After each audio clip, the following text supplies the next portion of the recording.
नमस्कार मित्रांनो, कॅमेरा कॉन्फिडन्सच्या संदर्भात खूप छान प्रश्न आलेले आहेत. पहिला प्रश्न आहे, कॅमेरा समोर बोलताना नर्वसनेस कमी कसा करावा? मित्रांनो, सिंपल टेक्निक तुम्हाला देतो. पहिल्यांदा आपल्या माइंडसेटवर आपण काम केलं पाहिजे, की आपल्या माइंडमध्ये हे पक्क टाकलं पाहिजे की हा नर्वसनेस हा टेम्पररी प्रॉब्लेम आहे आणि हा नर्वसनेस कमी करण्यासाठीच आपल्याला कॉन्फिडन्स वाढवणं आवश्यक आहे. आणि कॉन्फिडन्स वाढवण्यासाठी आपल्याला ह्या व्हिडिओची सातत्याने प्रॅक्टिस करावं लागेल, याच्यात कन्सिस्टन्सी ठेवावं लागेल आणि कॉन्फिडन्स वाढल्यावर हा नर्वसनेस जाणार आहे. दुसरा सगळ्यात महत्त्वाचा माइंडसेट आहे की तुम्ही तुमच्या मोबाईलमध्ये, तुमच्या कॅमेरामध्ये, तुमच्या एरियामध्ये तुम्ही हा व्हिडिओ रेकॉर्ड करताय. हा व्हिडिओ पूर्ण तुमच्या कंट्रोलमध्ये आहे. तुम्ही जसं पाहिजे तसं एडिट करू शकता, जसा पाहिजे तसं कट करू शकता, जेव्हा पाहिजे तेव्हा डिलीट करू शकता. त्यामुळे पूर्ण कंट्रोलमध्ये असल्यानंतर बिंदास बोला की आपोआप नर्वसनेस कमी होईल. आणि तिसरा सगळ्यात महत्त्वाचा विषय आहे की हे पहिलं सगळ्यात महत्त्वाचं डोक्यात टाका की पहिल्या व्हिडिओमध्ये कोणीच परफेक्ट होत नसतं मित्रांनो. परफेक्शनच्या मागे लागूच नका. फक्त व्हिडिओ बनवत राहा, त्याच्यामध्ये कन्सिस्टन्सी ठेवा, नंतर तुम्ही परफेक्ट होणार आहात. त्यामुळे परफेक्ट होण्याच्या मागे लागू नका. फक्त प्रोसेसमध्ये जा. आज व्हिडिओ बनवायचा आहे, बोलायला सुरुवात करा. नर्वसनेस आलाय, अच्छा, या नर्वसनेसवरच काम करण्यासाठी व्हिडिओ बनवायचा आहे, बोलायला सुरुवात करा. नॅचरल टोन मध्ये बोला. परफेक्ट होण्याचा प्रयत्न करू नका.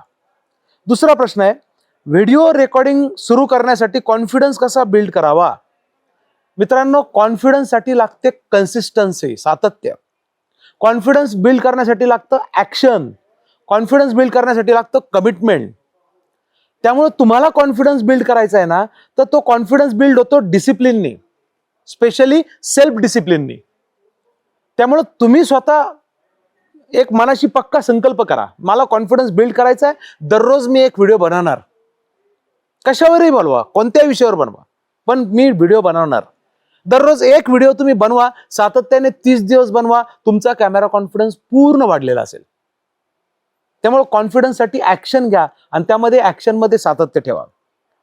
पुढचा प्रश्न आहे, स्पीकिंग मध्ये फ्लो कसा मेंटेन करायचा? पूर्ण व्हिडिओचा जर फ्लो मेंटेन करायचा जर म्हणाल तर त्यामध्ये 3 पार्ट असतात. व्हिडिओची सुरुवात, व्हिडिओचा मध्य आणि व्हिडिओचा शेवट. सुरुवातीला हुक पाहिजे. हुक कशासाठी? रील आणि शॉर्ट्स असतील तर स्क्रोल थांबवणारे हुक पाहिजे, किंवा व्हिडिओ जर असतील तर व्हिडिओ का बघावं, त्यांनी पूर्ण व्हिडिओ बघण्यासाठी हुक पाहिजे. मग यामध्ये तुम्ही वेगवेगळे हुक वापरू शकता. क्युरियोसिटी हुक आहे, त्यानंतर पेन हुक आहे, ट्रान्सफॉर्मेशन हुक आहे, बोल्ड हुक आहे, असे वेगवेगळे हुक आहेत.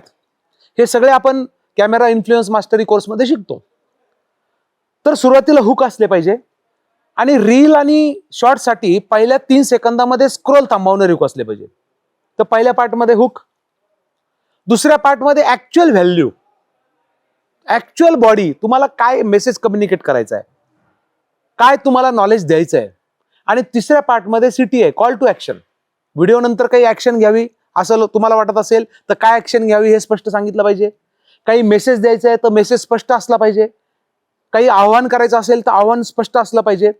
अशा माध्यमातून व्हिडिओचा फ्लो मेंटेन होतो. रील्स आणि शॉर्ट इम्पॅक्टफुल कसं बनवावे? आता रील आणि शॉर्ट जे आहे, म्हणजे युट्यूब त्याला शॉर्ट्स म्हणतं, इंस्टाग्राम त्याला रील म्हणतं. इम्पॅक्टफुल बनवण्यासाठी हुकचा कन्सेप्ट फार महत्वाचा आहे, जो मी अगोदरच्या प्रश्नात बोललो. आणि दुसरा सगळ्यात महत्वाचा विषय एक समजून घ्या, यामध्ये तुम्ही एका व्हिडिओमध्ये एकच आयडिया वापरा. एका रीलमध्ये एकच काहीतरी मेसेज कन्वे करा. खूप काही एका रीलमध्ये बोलण्याचा प्रयत्न नका करू. एकच मेसेज कन्वे करा, एकच त्यांना काहीतरी आव्हान करा, एकच काहीतरी आयडिया वापरा. कॉम्प्लिकेशन वाढू नका आणि सिंपल भाषेत तुम्ही बोला, ते जास्त इम्पॅक्टफुल होतात. पण हुक पण सुरुवातीला पाहिजे, ते पण फार महत्वाचं आहे. पुढचा प्रश्न आहे, व्हिडिओमध्ये बोलताना चेहऱ्यावरच्या एक्सप्रेशनला कितपत व्हॅल्यू आहे? खूप आहे. लोकांना तो व्हिडिओ बघायचा आहे साहेब. लोकांना बघायला जरा एक्साइटेड तर वाटलं पाहिजे, उत्साही तर वाटलं पाहिजे. त्यामुळे आपल्या चेहऱ्यावरचे एक्सप्रेशन पाहिजे. एक्सप्रेशन सुद्धा भावतात, हातांच्या हालचाली सुद्धा इम्पॅक्ट करतात, आय कॉन्टॅक्ट सुद्धा खूप काही प्रभाव टाकतात. आणि आवश्यक तिथं स्माइल पण महत्वाचा आहे. मानेची हालचाल, अधनमधनं येणारे हलणारे हात, ही बॉडी लँग्वेज आणि फेशियल एक्सप्रेशन दोन्हींचं प्रॉपर कॉम्बिनेशन असणं फार महत्वाचं आहे. तर हे एक्सप्रेशन देत चला, त्याचा 100% फायदा होतो. कॅमेरा फेअर कम्प्लिटली रिमूव्ह होऊ शकतो का? निश्चित होऊ शकतो. का नाही? काहीच डाऊट नाही. फक्त त्याला कन्सिस्टन्सी पाहिजे. हे एका दिवसात नाही होणार मित्रांनो, पण एक दिवस नक्की होईल. सातत्य ठेवा तुम्ही, 100% रिमूव्ह होऊ शकतो. आता कॅमेरा फेअर रिमूव्ह झाला आणि उद्या जर सोशल मीडियावर तुम्हाला एखाद्या सेन्सिटिव्ह विषयावर जर कंटेंट डिलिव्हर करायचे असेल तर मित्रांनो त्यावेळेस कंटेंटचा फेअर तुम्हाला येऊ शकतो, रिॲक्शनचा फेअर तुम्हाला येऊ शकतो. आता तुमच्यात कॅमेरा फेअर नाहीये, पण जो विषय तुम्ही हाताळताय तो सेन्सिटिव्ह आहे. हा विषय टाकल्यानंतर काय रिस्पॉन्स येईल लोकांचा माहित नाही, काय रिॲक्शन येईल माहित नाही, कशा पद्धतीने लोक त्याला कमेंट करतील माहित नाही. तो फेअर तुमचा येऊ शकतो, पण कॅमेरा फेअर 100% रिमूव्ह होऊ शकतो. पुढचा प्रश्न आहे, सेल्फ कॉन्फिडन्स वाढवण्यासाठी डेली कोणती हॅबिट ठेवावी? सेल्फ कॉन्फिडन्स वाढवण्यासाठी तुम्हाला डेली 2च हॅबिट आवश्यक आहे कॅमेराच्या संदर्भात. पहिला विषय, कॅमेरामध्ये दररोज एक व्हिडिओ बनवा. आणि दुसरा विषय, आरशासमोर उभं राहून स्वतः आरशासमोर चेहऱ्यावरचे एक्सप्रेशन, स्वतःच्याच डोळ्यात बघून बोलणं, हातांच्या हालचाली आणि तुम्ही कसं बोलताय याला ऑब्झर्व करणं. तर आरशासमोर बोलण्याची प्रॅक्टिस आणि दररोज एक व्हिडिओ बनवणं, या 2 गोष्टी बऱ्यापैकी तुम्ही जर हॅबिट ठेवल्या तर तुमचा कॅमेरासमोर बोलण्याचा कॉन्फिडन्स डेव्हलप होईल. व्हिडिओमध्ये प्रोफेशनल दिसण्यासाठी काय करावं? पहिला विषय, कॅमेराची लेन्स व्यवस्थित पाहिजे. तुम्ही जर शॉर्ट व्हिडिओ घेताय तर हनुवटीच्या लेवलला लेन्स पाहिजे. फ्रेमिंग प्रॉपर असलं पाहिजे. बॅकग्राऊंड एकदम नॉर्मल पाहिजे, नीट आणि क्लीन पाहिजे. लाईट सेटअप प्रॉपर असला पाहिजे आणि सगळ्यात महत्त्वाचा, आवाज चांगला असला पाहिजे. समोरच्यापर्यंत जे कम्युनिकेट करायचं आहे ते पोहोचलं पाहिजे. कॅमेरा क्वालिटी प्लस मायनस चालेल, त्यानंतर लाईट प्लस मायनस चालेल, कंटेंट सुद्धा एक वेळेस प्लस मायनस चालेल, पण तुमचा साऊंड क्वालिटी खूप चांगली असली पाहिजे. त्यासाठी प्रोफेशनल व्हिडिओ तुम्ही छान पद्धतीने बनवू शकता. तुमचा युनिफॉर्म, ड्रेस कोड, तुम्ही ऑफिशियल बोलताय तर तुमचा युनिफॉर्म कसा पाहिजे, तुमचं ट्रॅडिशनल तुम्ही विषय घेतलाय तर तुमचा युनिफॉर्म कसा पाहिजे, तुमची बॉडी लँग्वेज, तुमचा बोलण्याचा speed, body language speed match झाला पाहिजे. निश्चितच तुम्ही प्रोफेशनल व्हिडिओ छानपैकी तुम्ही बनवू शकता. कंटेंट बोलताना ऑथेंटिसिटी कशी मेंटेन करायची? लक्ष द्या मित्रांनो, फार महत्वाचा प्रश्न आहे ऑथेंटिसिटी. तुम्ही जेव्हा व्हिडिओ बनवता, रील बनवतात, तुम्ही प्रॉडक्ट प्रमोट करतात, तुम्ही प्रॉडक्टचं किंवा कंपनीचं ब्रँडिंग करतात, तुम्ही तुमचं प्रॉडक्ट विकता, त्यावेळेस ऑथेंटिसिटी फार महत्वाची, ट्रस्ट बिल्ड होणं फार महत्वाचं आहे. त्यासाठी एक सगळ्यात महत्वाचा विषय सांगतो, कॉपी करू नका यार. कुठेतरी दुसरे रील बघितले, कुठेतरी दुसरे व्हिडिओ बघितले, त्याची कॉपी करण्याचा प्रयत्न केला, काहीतरी ते एकत्रित करून मांडण्याचा प्रयत्न केला, यातलं हे चांगलं त्यातलं ते चांगलं, चांगलं चांगलं गोळा केलं, मांडण्याचा प्रयत्न केला, ते नाही मजा येत त्यामध्ये. ज्याला तुम्ही कन्व्हिन्स आहात, जे तुम्हाला मान्य आहे, ज्याच्यावर तुम्ही विचार केलेला आहे, ज्याचा तुम्ही एक्सपिरियन्स घेतलेला आहे, त्याच गोष्टी बोला. ऑथेंटिसिटी बिल्ड होती. व्हिडिओ बघणाऱ्या लोकांना समजतं हा माणूस इथून बोलतोय का, हा माणूस इथून बोलतोय. तो ट्रस्ट बिल्ड होण्यासाठी प्रामाणिकपणा ठेवा, नंबर 1. नंबर 2, ऑथेंटिसिटी बिल्ड करण्यासाठी नॅचरल बोला. तुम्ही आर्टिफिशियल टोन आणू नका, बळजबरी काहीतरी ओव्हर एक्सप्रेशन देऊ नका. लँग्वेजमध्ये चांगली लँग्वेज येण्यासाठी काहीतरी अवजड शब्द वापरू नका. जी तुमची लँग्वेज आहे ना, जो तुमचा नॅचरल टोन आहे, त्या नॅचरल टोन मध्ये बोला. जसं आहे तसं बोला. तुम्ही बोला, प्रेझेंटेशनच्या मागे जाऊ नका, कम्युनिकेट करा. तुमची ऑथेंटिसिटी बिल्ड होईल, ट्रस्ट बिल्ड होईल. आणि जर ट्रस्ट बिल्ड झाला तरच तुमचा प्रॉडक्ट सेल होईल, तुमच्या सर्व्हिसेस लोकांपर्यंत पोहोचतील, तुमचं म्हणणं ठामपणे लोकांसमोर तुम्हाला मांडता येईल आणि लोक तुम्हाला कनेक्ट होतील. लोकांनी आपले व्हिडिओ बघावे यापेक्षा जास्त इंटरेस्ट तुमचा लोकांनी आपल्याशी कनेक्ट व्हावं, विचारांच्या माध्यमातून, कन्सेप्टच्या माध्यमातून, हे जास्त महत्वाचं आहे. ओके, पुढचा प्रश्न आहे, व्हिडिओ रेकॉर्डिंग दरम्यान मिस्टेक झालं तर काय करायचं? 100% मिस्टेक होतात. मिस्टेकला अजिबात घाबरू नका. आणि बोलता बोलता फ्लो मध्ये काहीतरी मिस्टेक झाली, शब्द चुकीचा आला गेला, ओके, सोडून द्या, इग्नोर करा. माफ करा म्हणायचं, सॉरी म्हणायचं, शब्द बदलायचा, नाही म्हणलं तरी फरक नाही पडत. नॅचरल मिस्टेक चालतात. लोक सुद्धा, बघणारे लोक सुद्धा त्या मिस्टेक इग्नोर करतात. मिस्टेकला घाबरू नका, नॅचरल मिस्टेक चालू द्या. पण खूप मोठे मिस्टेक असतील, तुम्ही चुकीचं स्टेटमेंट दिलं असेल, काही चुकीचे स्टॅटिस्टिक्स तुम्ही मांडले असेल, तर मात्र त्यांना सांगावं लागतं, सॉरी बरं का, हे असं मी बोललो, पण ते असं नाहीये, ते असं आहे, ते करेक्ट करावं लागतं. आणि तुम्ही जर लाईव्ह असेल तर तुम्हाला एडिट करायचा ऑप्शन नाहीये, तुम्हाला रिटेकचा ऑप्शन नाहीये, तुम्हाला बोलूनच करेक्ट करावं लागतं. मला असं नव्हतं म्हणायचं, मी ते क्लिअर करतोय, मी हा माझा शब्द मागं घेतोय, मला असं बोलायचंय. पण नॅचरल मिस्टेक लोक पण इग्नोर करतात, त्याचा जास्त विचार करू नका. कॉन्फिडंट क्रिएटरची बॉडी लँग्वेज कशी असते? फार महत्वाचं आहे. कॉन्फिडंट क्रिएटर जो असतो ना, त्याच्या बॉडी लँग्वेजमध्ये सगळ्यात पॉवरफुल पहिलं टूल म्हणजे तुमचे आय कॉन्टॅक्ट. तुम्ही लेन्समध्ये बघून बोला. दुसरा महत्वाचा विषय, हातांच्या हालचाली पाहिजे कमी जास्त प्रमाणात. आता यामध्ये थोडी प्रिकॉशन घ्यावी लागते. लेन्स आणि चेहऱ्याच्या मध्ये हात यायला नको, हात कॅमेराच्या खूप क्लोज जायला नको. आणि तिसरा महत्वाचा विषय, मानेची मुवमेंट पण नॅचरल असली पाहिजे. लक्षात घ्या, मानेची मुवमेंट नॅचरल असली पाहिजे. आणि तुमच्या आवाजाचा व्हॉइस मॉड्युलेशन, चढ उतार म्हणू आपण त्याला, स्पीड, बोलण्याचा स्पीड आणि हातांच्या हालचाली हे मॅच झालं पाहिजे. बोलण्याचा स्पीड जास्त आहे, हाताच्या मुवमेंट कमी आहे, किंवा हाताच्या मुवमेंट जास्त आहे, बोलण्याचा स्पीड कमी आहे, असं होतं कामा नये. ते मॅच झालं पाहिजे. व्हिडिओ स्क्रिप्ट लक्षात ठेवण्यासाठी बेस्ट टेक्निक कोणती? पहिला विषय, स्क्रिप्ट पाठ करू नका यार. बरेच लोक स्क्रिप्ट पाठ करण्याच्या मागे लागतात. अजिबात पाठ करायची नाही स्क्रिप्ट. काय पाठ करायचं? एखादा डायलॉग असेल, एखादं शेरो शायरी असेल, एखादी म्हण असेल, एखादं पॉवरफुल स्टेटमेंट असेल, ते तुम्ही स्टेटमेंट पाठ करा. लिप सेट झालं पाहिजे, सहज बोलता आलं पाहिजे, ते पाठ करा. तुम्हाला फोन नंबर सांगायचा आहे, पाठ करा. पण तुम्हाला जे बोलायचं, जे कम्युनिकेट करायचं, ते पाठ नका करू. ते बोला. आलं काहीतरी पाठ केलं, पटापटा पटापटा बोलून मोकळं झालं, काहीच फायदा नाही त्या व्हिडिओचा. कम्युनिकेट करायचे, संवाद साधा. त्यासाठी काय करायचं, तुम्हाला जे बोलायचंय, तुम्ही जी स्क्रिप्ट तयार केली ना, त्याचे की पॉइंट्स काढा. की पॉइंट म्हणजे काय? असा शब्द की जो शब्द वाचला की तुम्हाला सगळं आठवतं. ते पॉइंट मोठ्या कागदावर लिहा. कॅमेरा लेन्सच्या शेजारी तो कागद ठेवा. व्हाईट बोर्ड वापरा, व्हाईट बोर्डवर लिहा, व्हाईट बोर्ड ठेवा.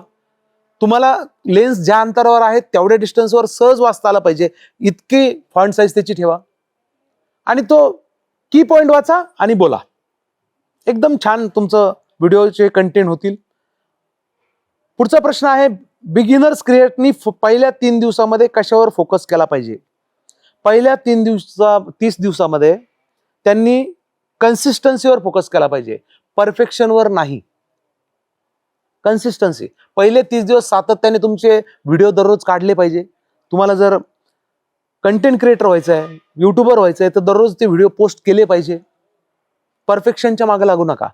मग तो कॅमेरा सेटअपच्या बाबतीत असेल, लाईट सेटअपच्या बाबतीत असेल, बॅकग्राऊंड सेटअपच्या बाबतीत असेल, साऊंड क्वालिटीच्या बाबतीत असतील, कंटेंटच्या बाबतीत असेल, तुमचं हुक असेल, तुम्ही त्याच्या परफेक्शनच्या मागे लागू नका. कन्सिस्टन्सी ठेवा, पण कन्सिस्टन्सी ठेवत असताना परफेक्शन पण विसरू नका. कसं? व्हिडिओ रेकॉर्ड केला, तो व्हिडिओ तुम्ही पब्लिश करायचा असेल करा, नाही केला तुम्ही तो बघा आणि तो व्हिडिओ बघून काय इम्प्रूव्हमेंट करायची दुसऱ्या दिवशी, पुढच्या दिवशी, याचा विचार करा. आणि त्या कन्सिस्टन्सीच्या माध्यमातून इम्प्रूव्ह करत करत तुम्ही परफेक्ट होणार आहात. फोकस जर परफेक्शनवर जर केला ना, तर तुम्ही अनकॉन्शियस होतात. नाही, मला हे याच्यावर काम करावं लागेल. मग तुम्हाला व्हिडिओ दररोज क्रिएट करण्याचं मोटिवेशन कमी होतं, मग कन्सिस्टन्सी राहत नाही. आणि ज्यांच्याकडे कन्सिस्टन्सी ना, तेच कॉन्फिडन्स डेव्हलप करू शकता, तेच कॅमेराच्या माध्यमातून इन्फ्लुएन्स क्रिएट करू शकता. हे पक्क डोक्यात टाका. कॉन्फिडन्स हा कन्सिस्टन्सीने वाढतो, हे लक्षात ठेवा मित्रांनो. रीलमध्ये अटेन्शन ग्रॅब कसं करावं लागतं? रीलमध्ये अटेन्शन ग्रॅब करण्यासाठी मी पुन्हा सांगेल, हुक. सुरुवातीला मी बोललोय, हुक फार महत्वाचे. यात वेगवेगळ्या प्रकारचे हुक असतात. क्युरिओसिटी हुक, लोकांची उत्सुकता वाढवण्यासाठी केलं जाणारं hook. Statement, powerful bold statement hook. Pain hook, आपण ज्या विषयावर बोलतोय त्या विषयावर लोकांचं काय प्रॉब्लेम आहे ते पेन घेऊन बोलणं. कमी कालावधीमध्ये हे सगळं मांडणं शक्य नाही, पण कोर्समध्ये या सगळ्या गोष्टी आपण डिटेल बघितलेल्या आहेत. त्याचे व्हिडिओ पण कोर्समध्ये आहे. व्हिडिओ कंटेंटमध्ये फेअरपेक्षा ऍक्शनवर फोकस कसं करता येईल? Just record. बस. तुमचा फोकस जो फेअरवर गेला ना, तुमची ऍक्शनच होणार नाही. त्यामुळे जस्ट रेकॉर्ड. आता आपल्याला फक्त रेकॉर्ड करायचा आहे व्हिडिओ, बस. आता मला रेकॉर्ड करायचा आहे, ओके. भीतीवर फोकसच करू नका. मला लोकांना इम्प्रेस करायचं आहे, यावर फोकस नका करू. मला लोकांशी कनेक्ट करायचं, यावर फोकस करा. माझा व्हिडिओ बेस्ट झाला पाहिजे, यावर फोकस नका करू. मला लोक कनेक्ट झाले पाहिजे, यावर फोकस करा. तुमचा अप्रोच बदला. मला लोकांना कनेक्ट करायचे. कनेक्ट करायचं तर कसं कनेक्ट करू शकतो? तुम्ही बोलायला लागाल. तुमचा कंटेंटवर फोकस येईल. लक्षात घ्या. कंटेंटवर फोकस आला, नॅचरल बोलायला लागाल. नॅचरल तुम्ही इफेक्टिव्ह बोलू शकाल, कारण तुम्हाला थॉट प्रोसेस आहे त्यामागे. पाठ करायचं नाही. आणि नॅचरली तुम्ही त्याच विषयावर बोलू शकता ज्या विषयावर तुमचा एक्सपिरियन्स आहे, नॉलेज आहे. त्यामुळे त्याच विषयावर बोला. आर्टिफिशियली काहीतरी एखादा विषय बळजबरी ओढून तोडून बोलू नका. लोकांचे कॉपी केलेले कंटेंट तुम्ही घेऊ नका. ओके. पुढचा प्रश्न आहे, स्पीकिंग स्किल इम्प्रूव्ह करण्यासाठी रोज किती प्रॅक्टिस करावी? 15-20 मिनिटं प्रॅक्टिस दररोजची पुरेशी आहे, सातत्याने 30 दिवस. कोणतीही गोष्ट तुम्ही सातत्याने केली काही कालावधीसाठी, तुम्ही त्यात परफेक्ट होतात, तुम्ही त्यात मास्टरी मिळवतात. 15-20 मिनिटाची प्रॅक्टिस मोर दॅन सफिशियंट आहे. ओके.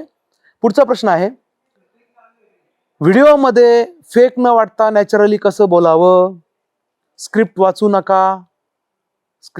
नका, पाठ करू नका, बोला. लोकांना समोर काही प्रेझेंट करू नका, त्यांच्याशी संवाद साधा. आणि कंटेंट क्रिएटर म्हणून सेल्फ डाऊटवर मात कशी करावी? सगळ्यात महत्वाचा विषय, कंपॅरिझन थांबवा यार. तुम्ही बाकीच्यांचे व्हिडिओ बघतो, अरे याचा लाईट सेटअप कसा आहे, याचा कॅमेराचा अँगल कसा आहे, याचे कंटेंट कसे, याचं बॅकग्राऊंड कसं आहे, हा कसा बोलतो, याचे शब्द कसे आहे, याचं ॲनिमेशन कसं आहे, याचं एडिटिंग कसं आहे, आपल्याला असं करायचं. तुम्ही कंपॅरिझन थांबवा.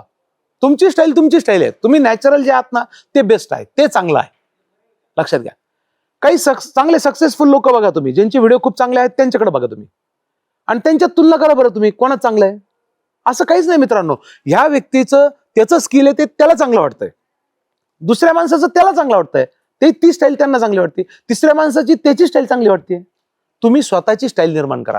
स्टाईलची कॉपी करू नका. दुसऱ्यांशी कम्पेअर करणं बंद करा. मित्रांनो, खूप छान प्रश्न आले. धन्यवाद आपल्या प्रतिसादाला.